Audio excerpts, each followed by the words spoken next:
이렇게 번역한다 해서 과연 번역을 제대로 했다고 할 수 있을까요? 번역했다고 할 수 없겠죠. 여기에는 이 러시아어는 독특한 이 성, 남성, 중성, 여성 이것을 살려서 명의를 살려서 번역했고 또 시라는 것은 이 원저자의 이 남성, 여성, 중성 이 성을 살려서 번역한 이 의도를 잘 살려서 번역을 해야 되기 때문에 그렇게 하자면 이 번역은 우리말로 번역하면 실패하게 됩니다. 그래서 이러한 문제들이 있죠. 이것은 물론 한국어로 이 러시아어의 이 마지막 끝나는 부분 모스코이로, 스레드리로, 루신스카이로 이것을 거의 비슷하게 번역할 수 있어요. 왜 그러냐면 보십시오. 밀 갖고 있다리 세상은 얼마나 오래됐는지 어린아이의 볼은 얼마나 발그스레 않고 우리의 인생은 얼마나 짧은가 이렇게 말을 일부러 만들 수는 있어요. 그런데 그렇다 해서 이것이 남성, 여성, 중성을 표현한 것일까요? 한국어에? 아니죠. 그렇기 때문에 이러한 것은 아직은 우리말로 적절하게 번역할 방법이 없습니다. 그러면 우리가 시를 번역하는데 정답이 있을 수가 있을까요? 한번 생각해 봅시다. 제가 봐서는 완벽한 시 번역은 있기가 어렵습니다. 물론 경우에 따라서 어떤 시들은 거의 똑같이 번역되는 경우가 가끔씩 있어요. 그래도 이게 완벽한 번역이라는 건 어려운데 그렇지만 그럼에도 불구하고 좋은 번역이 있고 나쁜 번역은 있죠. 잘된 번역이 있고 잘못된 번역이 분명히 존재합니다. 우리가 한번 살펴봅시다. 이건 한국 번역이 아니고 제가 러시아어 시에서 옛날에 배웠던 것을 한번 찾아왔는데 미하일 예르몬토브가 쓴 그 바루스라는 시가 있죠. 여러분들 다 아시죠? 멜레 바루스 마지노키 뚜마네 모르범에서 저도 옛날에 잘 외웠는데 이 시는 제가 예전에 알아본 바에 의하면 이게 레이먼토브가 지은 시가 아니라 이게 원래 프랑스 시가 있었답니다.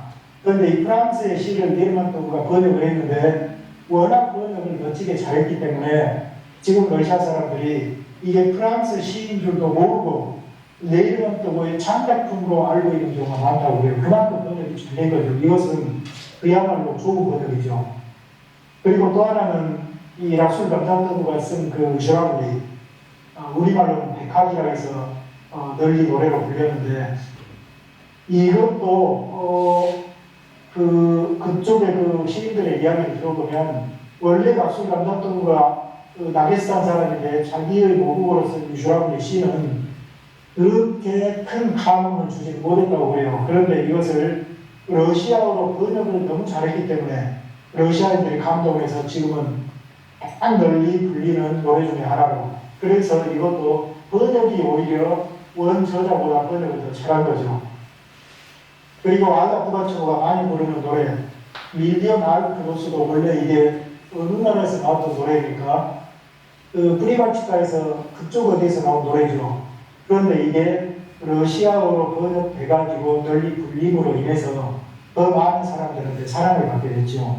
그래서 이런 것으로 보면 좋은 번역이 있고 나쁜 번역이 있습니다. 그래서 훌륭한 번역가에 따라서 오히려 원저자보다 훨씬 더 잘된 번역이 나올 수 있고 또 그렇게 함으로 인해서 원저자의 이름도 높여줄 수가 있습니다. 그래서 번역가의 중요성 번역가의 중요성은 얼마나 이게 잘 알려졌는지 예전에 그 유네스코에서도 세계에서 가장 힘든 10대 직업 중에 하나가 번역과 통역이었죠. 그만큼 통역과 번역은 어렵고 힘든 직업이라는 것이죠. 그렇지만 이 번역자를 통해서 문화가 비로소 교류를 할 수 있어요. 그래서 번역자의 중요성은 정말 몇 번 강조해도 부족하지가 않을 것 같습니다. 그래서 좋은 번역은 이 좋은 문학, 좋은 사회, 그리고 좋은 공동체를 앞당기는 거죠. 이것처럼 이 레일몬토브의 파로스도 이렇게 좋게 번역이 됐기 때문에 많은 국민들이 시를 사랑하고 문학을 사랑하고 또 이 시를 통해서 자기의 신념을 잃지 않고 이렇게 나아가고자 하는 이 마음을 갖게 만들고, 그래서 이 좋은 번역은 문학도 좋게 만들었지만 사회도 좋게 만들고 공동체도 좋게 만들었죠. 이것은 좋은 것은 더 좋은 이렇게 선순환 찌크를 만들어서 더 좋은 것을 계속 잡아당기는 그런 역할을 하게 됩니다. 그래서 우리가 훌륭한 이 번역을 하도록 노력을 해야 되겠습니다. 지금 영국에서 여러분들 아시겠죠?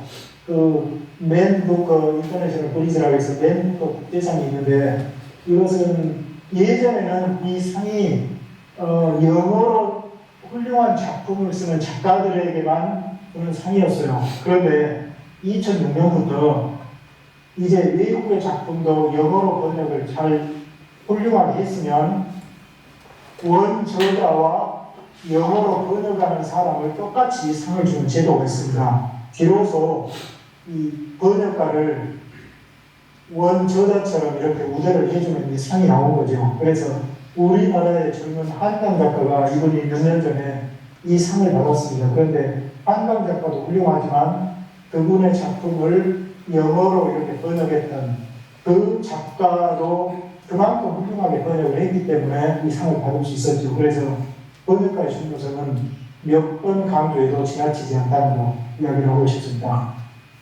자, 이제 시간이 좀 지났는데 그러면 우리가 이것을 살펴보겠습니다.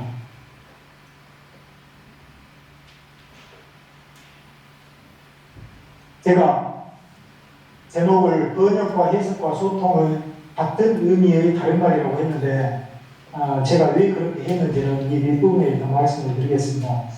우리가 번역을 하다 보면 그렇죠. 완벽한 직역, 또 완벽한 완전한 의역, 스미스님 때려보시죠. 이렇게 번역하는 것은 이렇게 하기도 어렵지만은 어쩔 때는 완벽하게 직역하는 게 별로 이렇게 좋지 못할 때도 있습니다. 왜 그러냐면 문화가 다르기 때문에 완벽하게만 직역을 하게 되면 그 문화에서 아무 의미가 없어지고, 아까 제가 우리 먼저 봤던 것처럼 시를 번역을 했어도 이게 독자들한테 사랑을 받을 수가 없어요.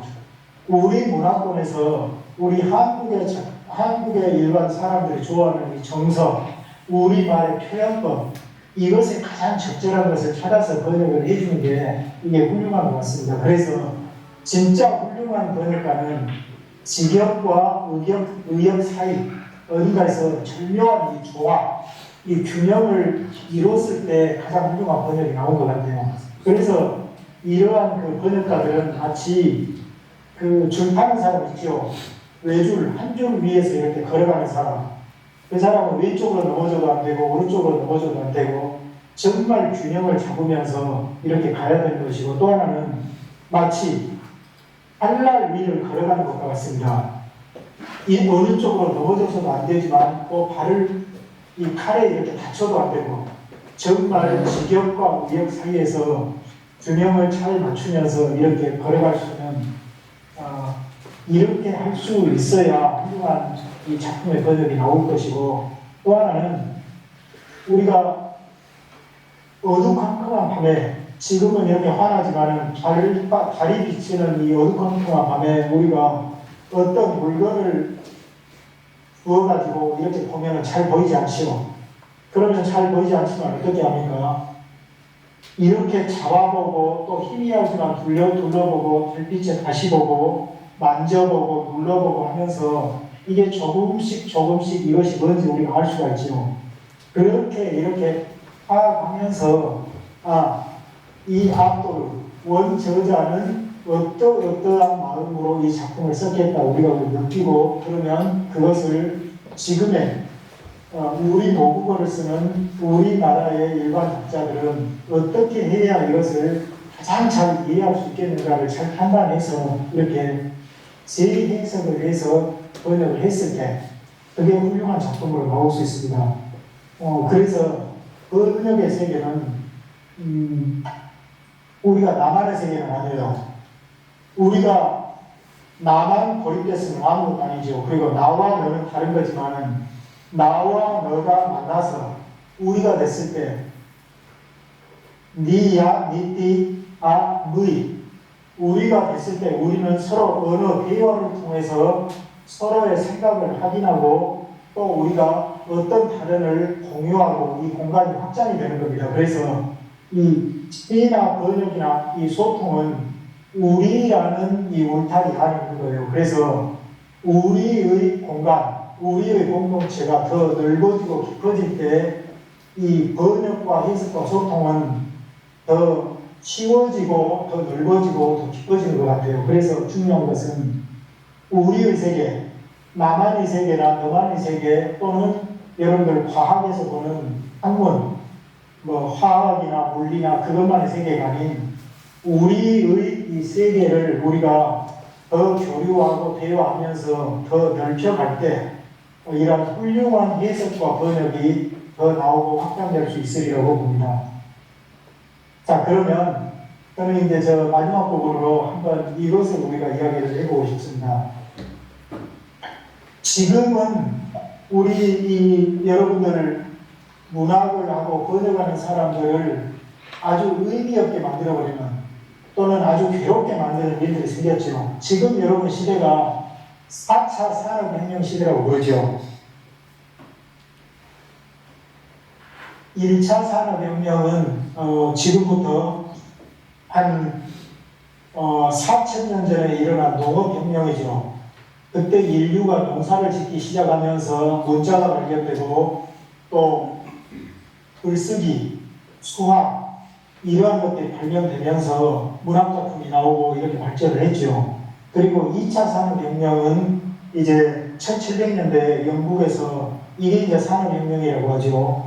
과학이 발달해서 기계화, 이제 가축이나 사람의 노동력 대신 기계가 일을 대신해주는 그런 시대가 와서 이제 비로소 우리 사람들이 노동력에서 해방돼서 더 많은 이렇게 학문, 인문학 이런 작품 활동을 하면서 인간이 더 자유롭게 됐죠. 그리고 3차 산업혁명은 이제 정보화 시대라고 해서 1960년대에 이제 많은 정보들이 서로 교류되면서 서로의 공유하는 영역이 넓어지고 전 지구가 하나로 통일되고 이렇게 하는 것을 3차 산업혁명이라고 하는데 지금 최근에는 4차 산업혁명이라고 지금 이야기를 하고 있습니다.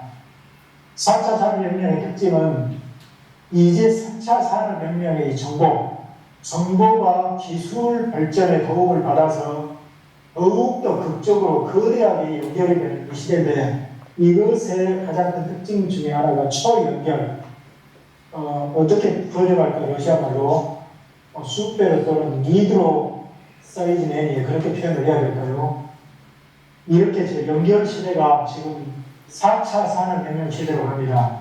이때 우리가 지금 참 준비해야 될 게 지금 사실 그렇죠. 유튜브나 SNS에 보면 우리가 교묘하게 인문학, 철학 또는 시문학이라고 하면서도 가짜, 잘못된 것 이런 것들이 굉장히 많이 지금 떠돌죠. 그리고 그걸 이야기하는 사람은 잘못된 건데 정말 자기가 진실이냐 잘못된 것을 많이 퍼뜨리고 이 속에서 우리가 진실과 거짓, 올바른 것과 잘못된 것을 어떻게 우리가 구분을 해야 될 것인가 이게 굉장히 지금 모호해집니다. 그리고 여러분들 그 유명한 훌륭한 학자들이 세계적으로 대단한 발명이나 발견을 했다고 세계적으로 이렇게 방송에 나오는 그 어떤 훌륭한 논문들이나 책들도 나누게 보면 이게 거짓말 경우가 지금 가끔씩 나오고 있습니다.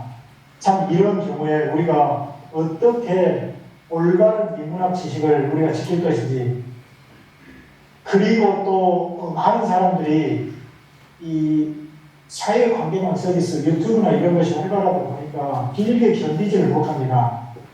굉장히 짤막짤막한 지식만 요구하고 그들이 스스로 공부하지 않기 때문에 그들의 지식의 원천은 너무나 빈약하기 때문에 또 어차피 우리의 그 인문학을 하는 분들이 그 기초 지식을 쌓아주지 않으면 이어서 바닥이 날 것 같습니다. 그래서 잘못된 정보 이것을 우리가 어떻게 바로잡고 이 부분에 대해서 우리 인문학 지식을 어떻게 지켜야 될지 한번 생각을 해봐야 될 것 같습니다.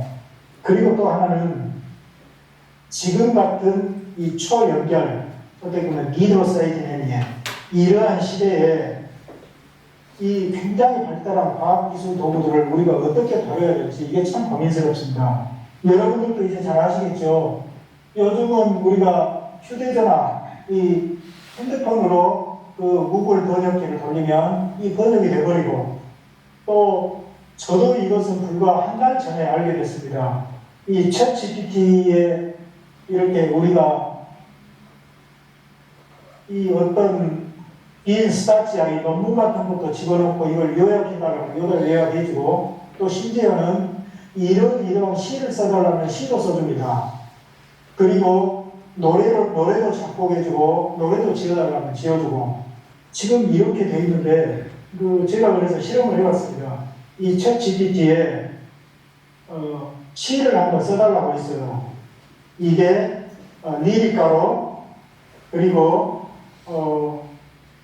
리리카면서도 무엇에 대하여 슬프지 않은 밝은 날씨에 대해서 이러이러한 것을 했더니 시를 그런대로 괜찮게 썼어요. 아주 잘 쓴 건 아니지만. 참 그러면 이제 앞으로 조금 더 지나면 이보다 더 훌륭하게 더 쓸 수가 있는데, 과연 이러한 기계가 번역도 다 해버리고 시도 짓고 노래도 쓰고 이런 모든 걸 해버리면 과연 우리 번역하는 사람, 문학을 아는 사람, 작품을 쓰는 사람, 인문학을 아는 사람들, 우리가 과연 살아남을 수 있을까? 이 부분에 대해서 우리가 굉장히 많은 고민을 하고 준비를 해야 될 것 같습니다. 저도 사실은 이전에 제가 뭐 실력이 뛰어나서가 아니라 그쪽에서 살다 보니까 러시아어로 되는 시를 벌써 4권을 번역을 했고 3권을 번역했네요. 그리고 하다이 아바이시도 물론 러시아어로 번역된 것을 또 했지만 이렇게 번역을 하면서 정말 많은 시간을 보냈습니다. 이게 모르는 것은 제가 아는 사람한테 물어보고 사전 찾고 그쪽에 러시아어 시인들한테 이게 뭔 뜻인지 물어보고 굉장히 이런 오랜 시간을 들이고 고통스러운 과정을 거쳐서 제가 번역을 했는데, 이것은 지금 그야말로 5분도 안에서 이런 거 번역을 다 해버렸는데 과연 이 경우에 우리가 어떻게 대응을 할 것인지, 4차 산업혁명 시대에 첫 번째 잘못된 정보의 광범위한 유통, 이걸 어떻게 바로잡을 것인지, 그리고 초연결 시대의 이 기술적 도구들, 이것들을 우리가 어떻게 잘 다뤄나갈 것인지 우리가 정말 진지하게 고민을 해야 될 것 같습니다. 그리고 제가 이제 마지막으로 고민을 했던 게, 그래도 이 속에서 우리가 씨가 살고 우리 문학이 살아가는 길은 결국 우리의 문제다. 제가 답을 이렇게 했는데, 지금 그렇죠. 지금 세상을 지배하는 것은 제가 봐서 과학인 것 같아요. 과학은 그런데 무엇입니까? 나에 대한 것도 아니고 너에 대한 것도 아니고 우리에 대한 것도 아니에요. 니야, 니때, 니의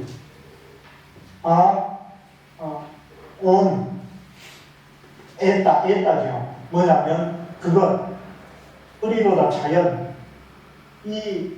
이러한 것만 관찰하고 기술하고 이렇게 하면서 이것이 커져가지고 지금 나, 그리고 우리, 여기를 완전히 지금 밀어내고 있죠. 그래서 예전에는 그랬습니다. 좋습니다. 이 과학이 했던 것은 이 화학, 물리, 그리고 또 뭐 수학 이런 부분만을 했는데, 우리가 예를 들어서 마음이 아프다, 마음이 고통스럽다 하게 되면 예전에는 누가 치료를 했습니까?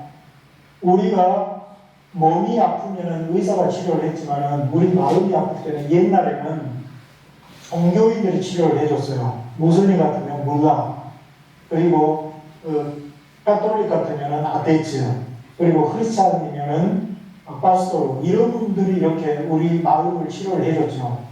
그러다가 이게 좀 지나니까 이제는 정신과 의사도 있고 피지컬로 심리학자가 치료를 해줬어요. 그런데 지금은 그것도 과학이 다 몰아내고 있습니다. 왜 그러냐면 과학이 요즘 그렇게 하죠. 우리가 지금 마음이 이 멜랑콜리아 또 한드라에 빠져 있다면 지금 그렇게 하게 돼요. 이 호르몬에 어떤 호르몬이 부족하고 뭐가 이렇게 하니까 그렇다고 지금 그렇게 이야기를 해버리는 세상이죠. 그렇지만은 과학을 그렇게 한다 해서 우리가 마음속에 생각하는 우리의 기쁨, 행복, 사랑 이것이 무엇인지 이야기를 할 수 있을까요? 그래서 이 과학이 이렇게 지배하고 이제는 과학이 모든 것을 이렇게 다 지배하려고 하는 이 세상에서 과연 우리 너와 나가 모여 사는 이 우리의 영역을 우리가 얼마큼 지키고 확장해 나가고 이 과학에도 밀리지 않고 과학한테 우리의 영역이 충분히 이게 있고 이것도 그것만큼 중요하다는 걸 우리가 보여주는 것. 그래서 결국에는 우리의 영역, 우리라는 것은 너와 나가 언어와 문자를 통해서 만들어낸 것이기 때문에 이것이 바로 문화입니다. 문화. 이 과학의 우리의 문화, 꿀뚜라 이 문화가 얼마만큼 밀리지 않고 지켜나가기 위해서 우리가 이것을 미래에 대응하도록 발견해내고 지켜낸가. 이것이 결국에 우리 시가 살아남고 소설이 살아남고 문학이 살아남고 또 이것을 내게 해주는 이 번역자들이 살아남는 길인 것 같습니다. 그래서 이때 지금 초연결을 지향하는 4차 산업혁명 시대에 우리라는 문화와 우리의 공동체 이것을 우리가 깊이 생각하면서 답을 찾았으면 좋겠습니다. 저는 제 이야기는 이걸로 제가 마치고 여러분들의 질문이나 있으면 같이 서로 이야기를 공유하겠습니다. 여러분들 긴 시간 경청해 주셔서 감사합니다.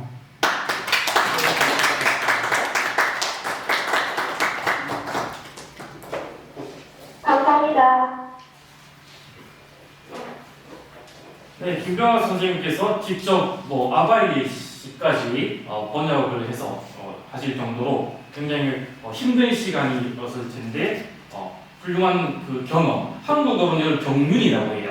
경험과 그런 경험에서 쌓인 그 노하우, 그 방법들 그런 것들을 충분히 갖추신 작가로서의 한 분으로서의 강의를 잘 들어봤습니다.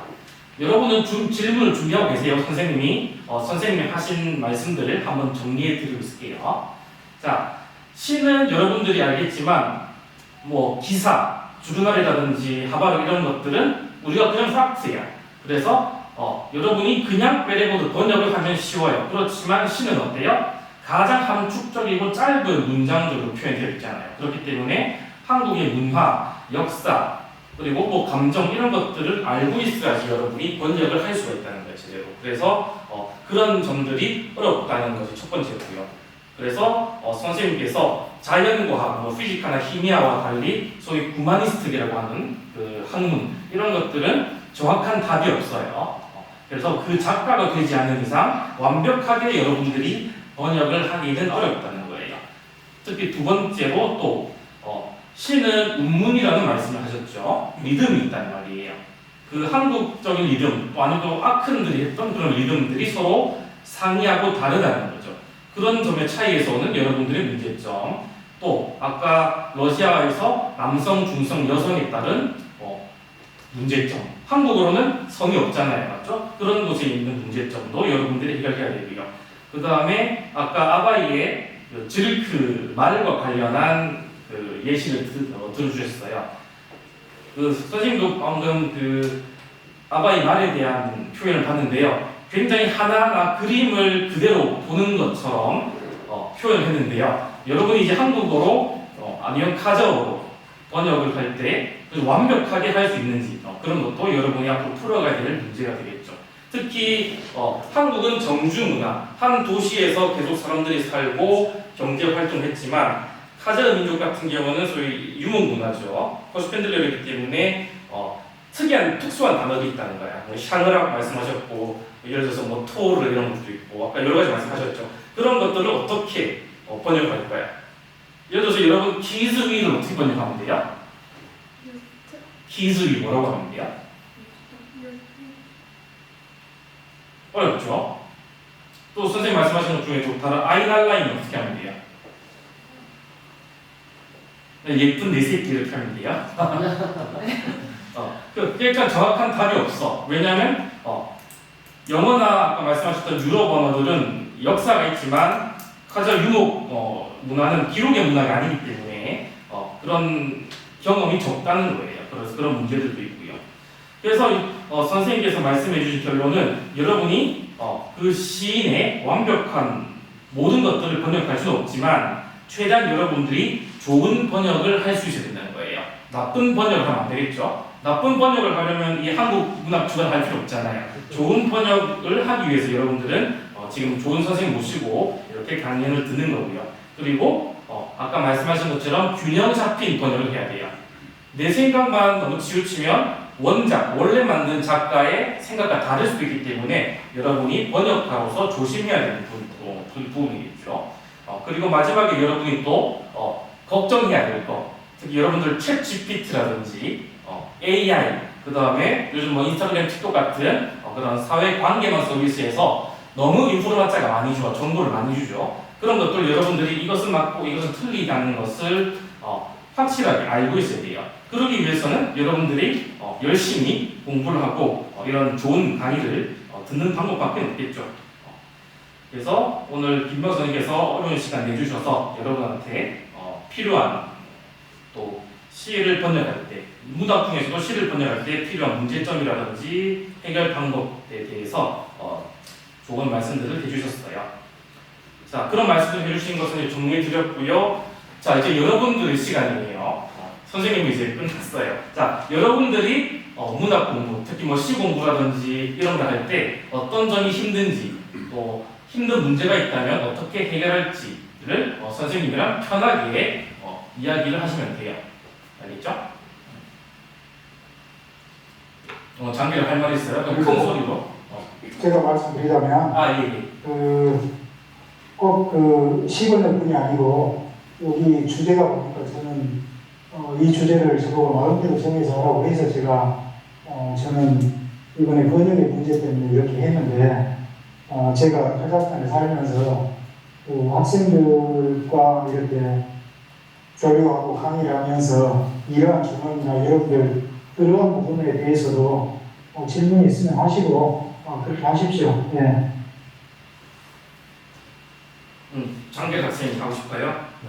큰 소리로 선생님께 말씀 드려보겠습니다. 안녕하십니까? 제 이름은 남기현입니다. 저는 선생님 잘 들리십니까? 아니 안 들려요. 안 들려요. 여기 왔어요. 거의 안 들리시다.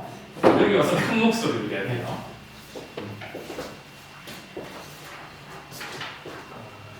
죄송합니다. 저는 별 소리. 자, 죄송합니다.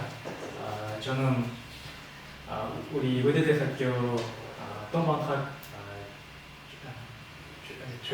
최경환 장길입니다. 좀 더 가까이, 좀 더 미크로폰 가까이 이야기하십시오.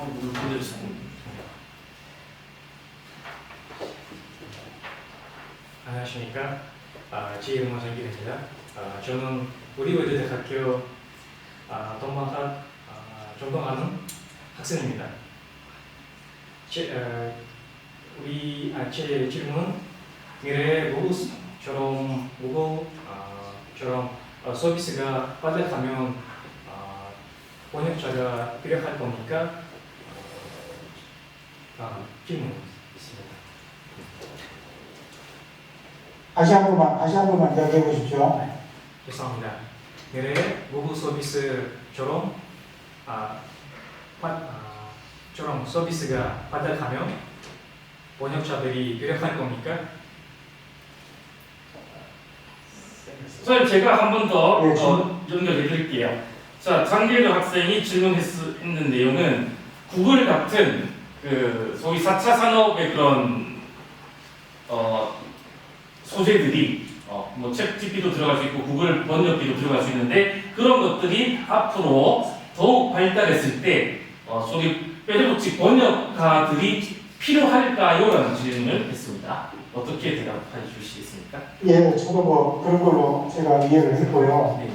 이건 뭐 아까 저도 이야기를 했지만 이것은 우리가 고민해야 될 문제 같아요. 저도 제가 답을 할 수는 없는데